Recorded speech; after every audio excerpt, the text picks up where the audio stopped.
Hey, it's Terry Gorry, and this is the Irish Law and Small Business podcast.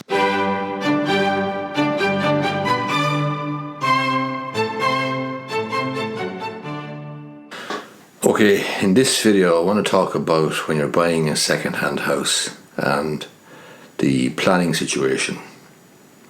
A solicitor is engaged in a desk-based exercise, and that means that the solicitor is reviewing documents that come in, documents of title, including planning documents, including planning permissions and certificates of compliance with planning permission and certificates of compliance with building regulations. Those documents will be checked by your solicitor and will be or won't be in order. Questions or queries may arise, but let's just take, for the sake of an example, a house that was built in 1995. The house may have been built in 1995, and there's a certificate of compliance with planning permission, there's a certificate of compliance with building regulations, and there's an original grant of planning permission. That's fine. That's great. However, if there was any work carried out on the property between that date, 1995, and the present day when you're buying the property, then you need to be concerned.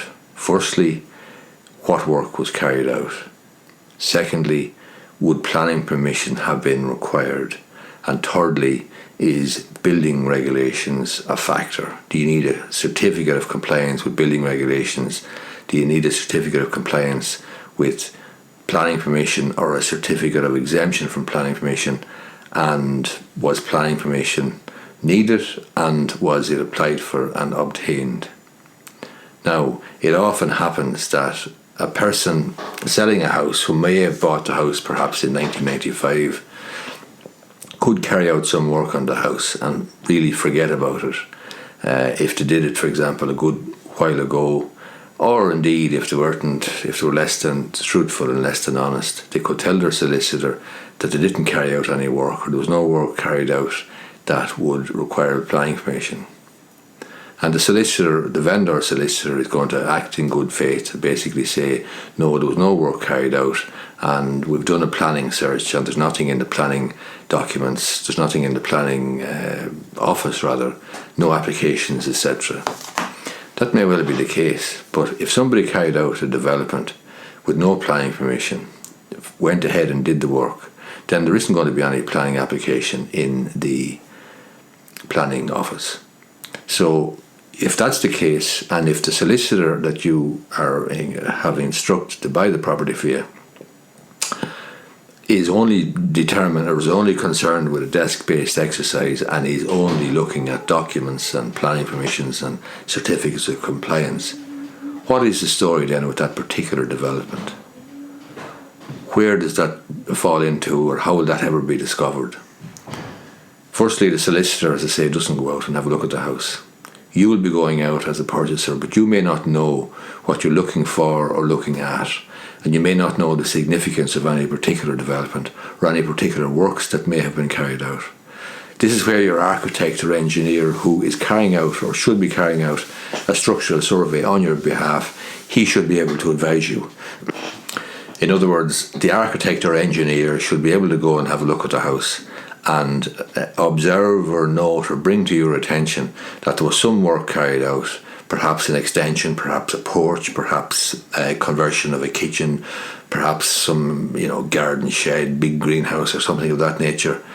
He should be able to tell you that there is or appears to be work done at a later time than the original construction of the house, and that it would be worthy of investigation.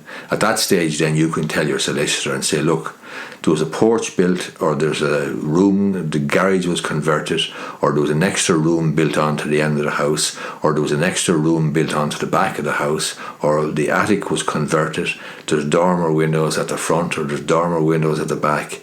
In that situation, you should be able to tell your solicitor what the situation is, just to flag it up with your solicitor, and your solicitor can then raise it with the other solicitor and say, look, our client's structural survey has indicated work carried out there with a porch or an extension at the back or a garage conversion.